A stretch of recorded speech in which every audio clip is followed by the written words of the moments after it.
இதுக்கு வந்து 5 சுலபமான விஷயங்களை நம்ம கடைப்பிடிச்சோன்னா கண்டிப்பாக அது நமக்கு உதவியாக இருக்கும்.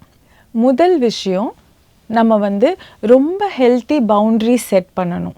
2வது முக்கியமான விஷயம், நம்ம வந்து ஒரு வேலைக்கு போகிறோம் அப்படின்னா எல்லாருமே நமக்கு தெரிஞ்சவங்களாக இருக்க மாட்டாங்க.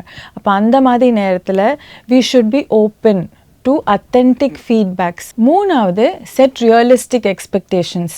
நேர்களே, நம்ம நல்லா ஞாபகம் வச்சுக்க வேண்டியது என்னென்னா, வேலை அது வந்து உறவு கிடையாது, அது குடும்பம் கிடையாது. அப்போ வேலைன்றது அந்த இடத்துல நம்ம அதிகப்படியான எதிர்பார்ப்புகளை வந்து நம்ம தவிர்ப்பது ரொம்ப ரொம்ப முக்கியம். 4வது முக்கியமான விஷயம், சூஸ் யுவர் பேட்டில்ஸ் வைஸ்லி.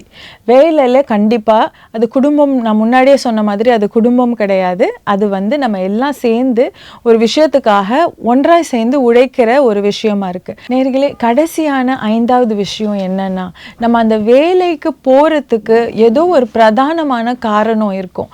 அந்த காரணத்தை எப்போவுமே உங்கள் முன் நிறுத்துங்க. அதாவது அந்த சென்ஸ் ஆஃப் பர்பஸ் ரொம்ப ரொம்ப அவசியம்.